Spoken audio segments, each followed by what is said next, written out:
Número 50. El alma, introducida en el cuerpo por el Espíritu de Dios, lo invade todo con sus fuerzas, como el soplo de los vientos se difunde en todo el mundo.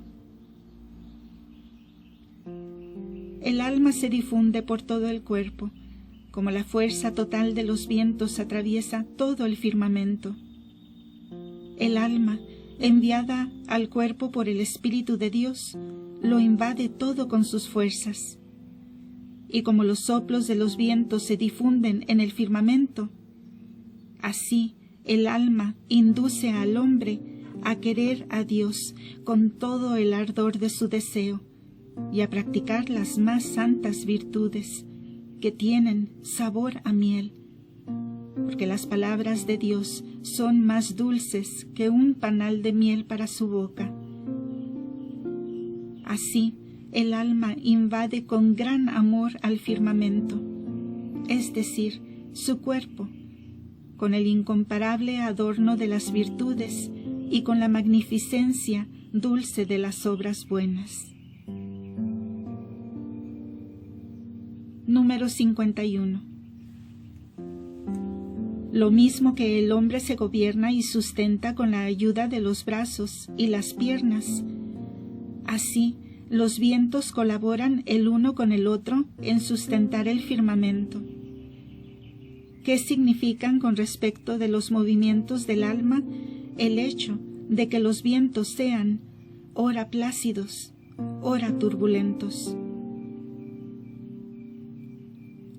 El hombre se gobierna y sustenta con los brazos y las piernas, y está lleno de aire. Y en eso es como los 4 vientos principales, que junto a los vientos colaterales tienen por función sostener todo el firmamento, cada uno de ellos colaborando con los otros en esta obra de sostén. Todo esto significa que el alma vuela en el cuerpo del hombre con 4 alas, es decir, la sensibilidad, el intelecto, la ciencia del bien y la ciencia del mal. Con la sensibilidad actúa según el gusto de la carne. Gracias al intelecto, juzga si sus obras gustan a Dios o a los hombres. Utilizando las 2 alas de la ciencia, el ala del bien y el del mal, el hombre lleva a cabo todas sus obras dentro del alma, y la diversidad de estas 2 ciencias le ayuda a conocer la naturaleza de sus obras. Con el alma, el hombre reclama a Dios la salvación, y con la carne, Dios reclama a los hombres el honor. Y así, a veces, el hombre, con la ayuda de la ciencia del bien, sube al cielo, y a veces, a causa de la ciencia del mal, cae ruinosamente a tierra. Pero cuando el hombre, tocado en algún caso en su interioridad por la gracia del Espíritu Santo, se siente agobiado en el alma por el peso de sus pecados, entonces dirige a Dios sus suspiros y hace penitencia por sus malas acciones. Y lo mismo que los vientos recorren el firmamento, unas veces en forma de brisa serena, otras como una gran tempestad, así el hombre siempre está atareado en la comparación del bien con el mal. 52. En los codos de los brazos y en las articulaciones de los hombros y las manos se reconocen las conexiones recíprocas de los vientos. Lo mismo que la mano derecha y la izquierda, e igualmente el firmamento y la tierra, colaboran entre ellos en algunos aspectos. También el hombre cumple todas sus obras a través de la ciencia del bien y el mal, aunque sean opuestas. En el codo del brazo izquierdo se representa el viento principal del este. En la articulación y en el pliegue, donde la mano se une al brazo, están representados los vientos colaterales. Y en el omóplato y en la mano se manifiestan igualmente los soplos de estos vientos colaterales. El codo del brazo derecho significa el viento principal del mediodía, mientras que el hombro y la articulación que une la mano y el brazo representa los soplos de los vientos colaterales de este viento, y en el omóplato y en la mano del mismo brazo pueden reconocerse igualmente los soplos de los mismos vientos colaterales. Esto significa que el alma actúa a la manera de un viento en los elementos del hombre y hace mover y doblar cada uno de ellos con movimiento natural. Y el hombre también realiza sus obras con el alma cuando favorece el placer de la carne. Por esta razón, el alma no puede sustraerse a la responsabilidad del pecado, porque el hombre, a causa del calor del deseo, se espesa a la derecha, como el cuajo de la leche, y obra por el alma el bien, y obra el mal a mano izquierda. Y como un viento se une al otro, así el alma se adhiere al cuerpo. En la ciencia del bien, el hombre tiende a Dios, pero en la ciencia del mal, sometida a la ciencia del bien como una criada a la señora, se inclina hacia el mal. Lo mismo que la criada ofende a menudo a la señora, también la ciencia del bien está a veces dominada por la del mal.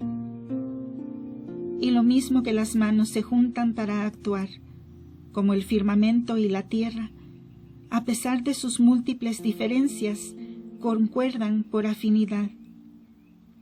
Así, el hombre cumple su obra gracias a estas ciencias dispares que posee. Número 53. Sobre las 3 partes a lo largo del cuerpo humano y el espesor de la esfera del mundo. Cómo la vida del hombre se acomoda a esta medida según las edades de la infancia, de la adolescencia y de la vejez. De la cumbre de la cabeza del hombre hasta la base del cuello, de la base del cuello hasta el ombligo, y del ombligo hasta el lugar de la evacuación, hay la misma distancia. Como igual es la distancia en la cumbre del firmamento hasta la parte inferior de las nubes, de la parte inferior de las nubes a la superficie de la tierra, y de la superficie de la tierra hasta su punto más bajo. El alma, en efecto, desde el día del nacimiento hasta el último día de la vida del hombre, actúa según cuanto solicitan la infancia, la adolescencia y la vejez. En la infancia actúa con inocencia, en la adolescencia con el placer de la carne, cuyas consecuencias a menudo son pecados criminales, y en la vejez se cansa por fin de obrar, y por esta razón tiende a ponerse rápidamente punto final a sus obras, sea de la naturaleza que sea.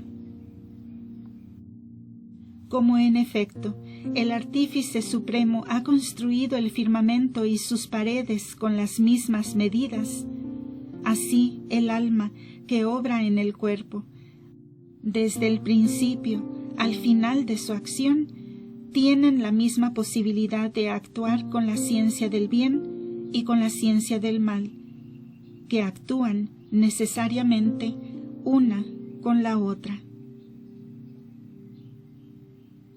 Número 54. La parte superficial de la tierra es tierna, blanda y perforable, mientras que la interna es resistente, dura e impenetrable. ¿Qué se descubre en el alma del hombre siguiendo esta indicación? Una mitad de la tierra, es decir, la parte superior, es tierna, blanda y perforable. La otra mitad, es decir, la parte inferior, es resistente, dura e impenetrable, al punto de superar en su dureza y resistencia la dureza y resistencia del acero. De modo parecido, el alma racional tiene en su energía una fuerza fecundante con la que penetra la suavidad de la carne, la dureza de los huesos y el conjunto de las venas.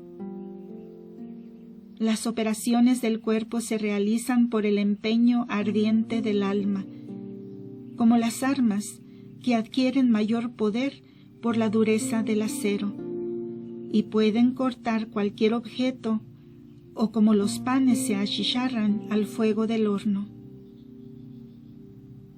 Ella sostiene el cuerpo con amor, como la parte dura de la tierra sustenta la parte blanda, y en cada operación actúa inseparablemente con el cuerpo, como la mujer está unida al marido, del cual no se puede separar, porque los dos son de una sola carne. Número 55. A propósito de las cualidades interiores del hombre, que enseña la medida de los hombros, de los codos, de las manos y de los pies, hasta la extremidad del dedo gordo, parecida a la proporción entre los vientos. Desde uno y otro hombro hasta el codo de uno y otro brazo, y del codo a la punta del dedo mediano de una y otra mano, hay la misma medida.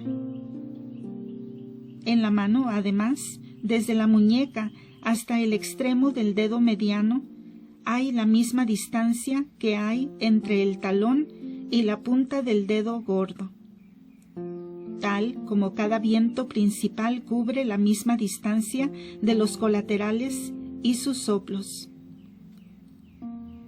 El hombre, empujado por la razón, se complace a veces en las obras buenas y santas, aunque con vana intención, y mientras comienzan a actuar, se le altera completamente su sangre, concebida en el pecado, a causa de la fatiga de la obra emprendida, y así deja imperfecta su obra porque se cansa de actuar. Entonces, el mismo bien que inició, no por mandato divino, sino por confianza en su propia virtud, ahora le escarnece orgullosamente. Y todo lo que se complació en ello antes de empezarlo, después le es motivo de vergüenza por haber dejado la obra a medias. Y por haber hecho una cosa de este género, empieza a sufrir y a quejarse. La distancia que separa los hombros de los codos del uno y el otro brazo designa las obras cumplidas por el hombre por orgullo, y la distancia desde los codos a la punta del dedo mediano de una y la otra mano enseña que el hombre tiene que borrar con la penitencia las obras que ha hecho por orgullo. Por esto, el alma, mientras permanece en el cuerpo, no puede experimentar nunca la plenitud de la alegría, porque el cuerpo y el alma están en conflicto entre sí. Cuando ya no puede sustentar este conflicto, el hombre se encierra en sí mismo, afligido por una gran tristeza, y gime con el corazón contrito. Se humilla frente a Dios, suspirando continuamente.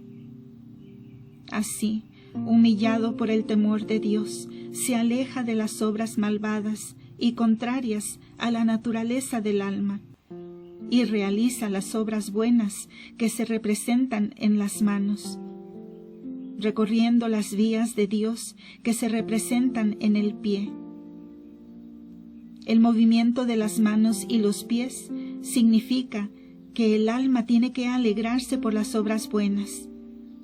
Y cuando cesa su movimiento, quiere decir que el alma misma tiene que probar la tristeza y el dolor de las obras malvadas. Número 56. A propósito de las pasiones del alma, ¿qué simboliza el hecho de que la medida de un muslo al otro en la parte interior sea de igual longitud que la distancia que separa el ombligo del punto de evacuación, y que en eso sean proporcionales al espesor de la tierra y a su profundidad? También la medida transversal de un muslo al otro en la parte interior es de longitud igual a la distancia que separa el ombligo del punto de evacuación, porque la extensión en ancho de la tierra tiene tanta longitud transversal como profundo es en sí mismo su espesor.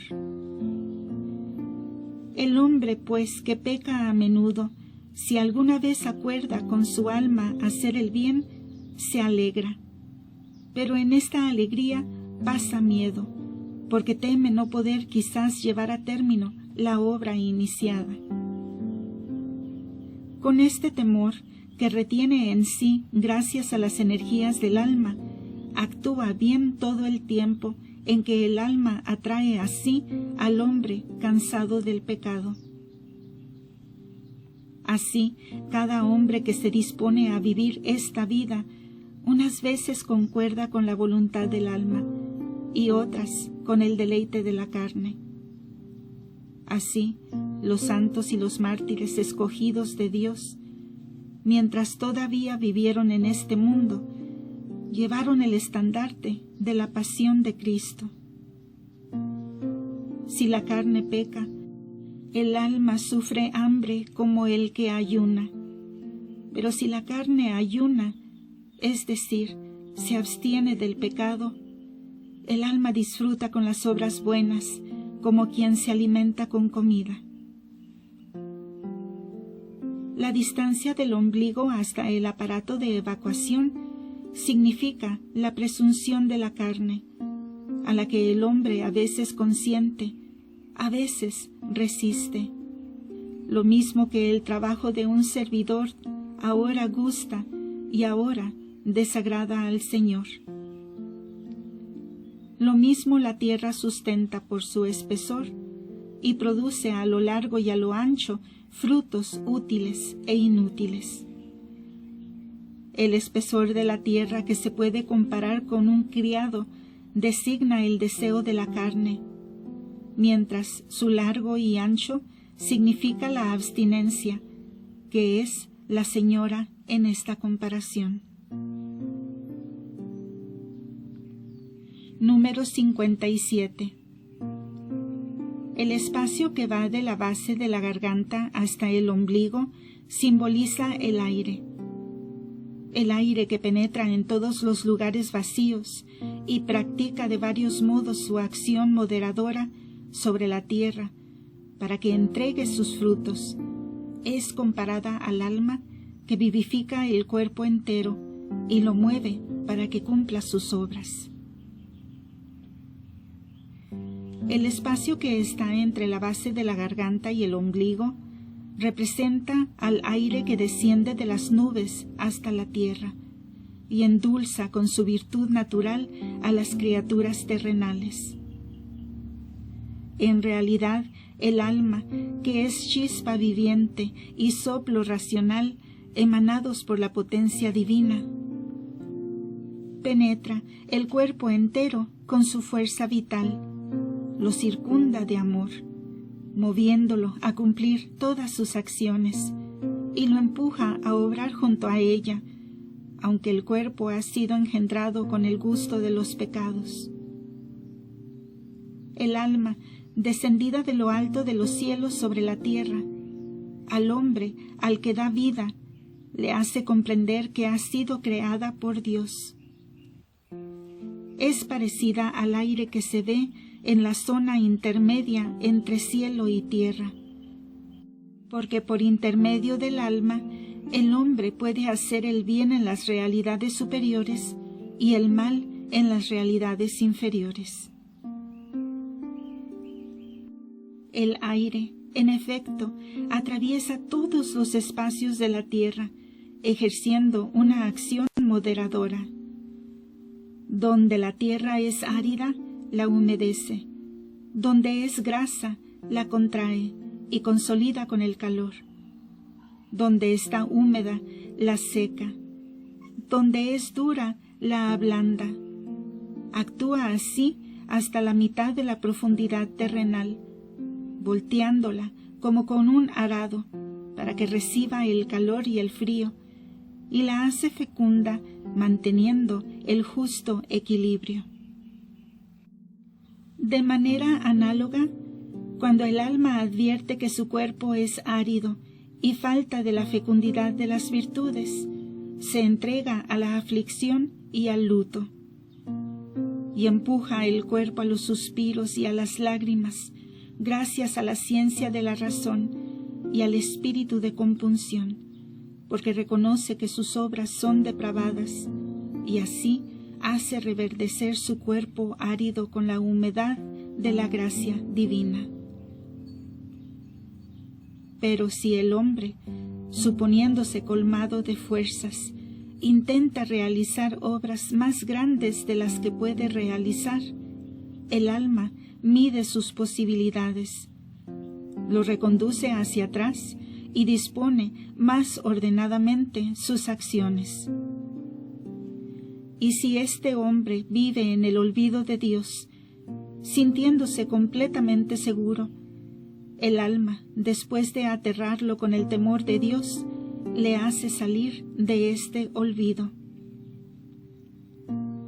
Cuando, en cambio, el hombre que va en busca de un Dios extraño se endurece en la infidelidad, el alma le atormenta con inacabables tribulaciones, angustiándole con que no podrá tener esperanza de salvación ni felicidad alguna.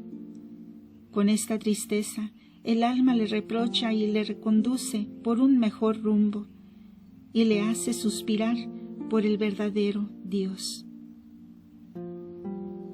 Así pues, gracias al alma, que es chispa viviente y vida que viene de Dios, el cuerpo es reconducido a la esperanza del perdón, al discernir el valor de cualquier acción y a deshacer las consecuencias. Y después de haber abandonado el error de la doblez, se le lleva de nuevo a la línea recta de las obras buenas, como agua que fluye en su lecho, siguiendo ordenadamente su curso, y sucesivamente adquiere fuerza con el buen vivir y el temor de Dios. Un calor dulce, acompañado de ligero frescor, transmite humedad a la tierra y la hace fecunda en los árboles, en las hierbas, en los cereales, de modo que todas estas criaturas reverdecen a causa de la humedad. Análogamente, el alma, en el calor dulce de la fe y en la invencible fuerza de la paciencia, conforta al hombre para que tolere todas las injurias, y lo convence para rehuir las obras que realizó anteriormente, cuando no vivía correctamente, y en las que no está permitido permanecer. Así hace también florecer el hombre, fecundo en obras buenas y santas virtudes. El mismo aire deja caer a veces también sobre la tierra el frío en forma de nieve. La nieve reviste todo, y gracias a eso la tierra se calienta para poder brotar. De este modo se da frío a la superficie, para preparar el interior a cumplir su función de fecundidad y producir semillas. y por fin transmite de nuevo la fuerza vital a los frutos de todas las plantas que ha hecho brotar. El alma regula en el hombre el placer de sus acciones, con lo que le obliga a girar como un molino, porque ella es el aire que hace fluir la sangre, gracias a la cual el hombre está provisto de sentido e intelecto. El alma también hace resumar sudor a la carne, por cuyo calor el hombre posee el sentido, y por cuyo humor, frío y húmedo, posee el intelecto. Por eso, todos los frutos de sus obras están fundados sobre la sensibilidad y el intelecto. Número 58.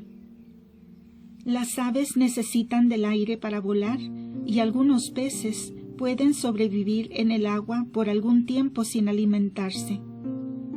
Del mismo modo, el hombre, siguiendo los deseos, no de la carne sino del alma, tiene que volar en la contemplación y alimentarse de la dulzura de las Escrituras.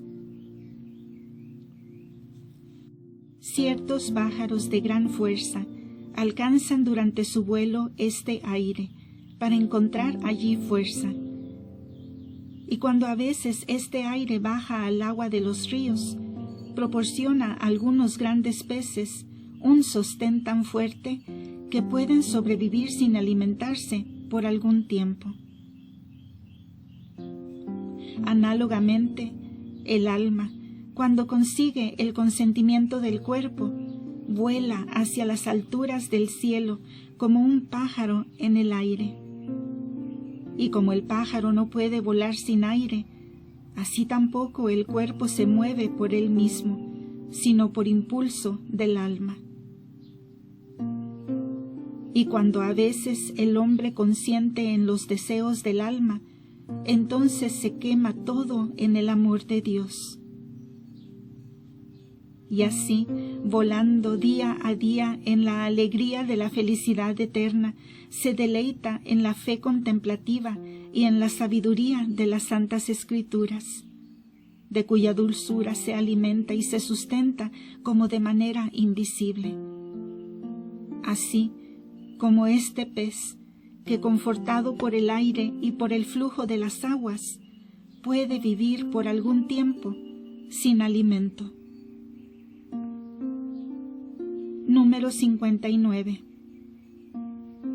El mar y los ríos se mueven gracias al aire, el cuerpo por las venas llenas de sangre y el alma por las virtudes. Con ellas el hombre da frutos de buenas obras, como la tierra da frutos regada por riachuelos. Junto con el aire húmedo, este aire mueve el mar, y de él los ríos fluyen para regar la tierra y fortificarla. Esto se representa en la retícula de las venas, que mantiene a todo el hombre con la aportación de la sangre. También el alma, que es de naturaleza aérea y por la cual todas las obras del hombre son llevadas a perfección, propone al hombre sus obras. Lo mismo que el aire madura todos los frutos de la tierra con la gracia del Espíritu Santo, para que mediante los pensamientos que lo inundan como el mar, él distinga lo útil de lo inútil. Pero el hombre a menudo naufraga cuando en sus pensamientos, incluso aunque sean buenos, no se lleva bien con el alma y se deja sumergir en la gran confusión que le causan sus pecados. Así navega en profundo sufrimiento en el barco de sus pensamientos. Si por inspiración del Espíritu Santo no los basa en la piedra que es Cristo. Cuando la mente del hombre, ensanchada por las diversas virtudes, se eleva alabando a Dios, edifica sobre la roca un fundamento estable que no puede ser sacudido por los vientos. es decir, por las muchas tentaciones del diablo.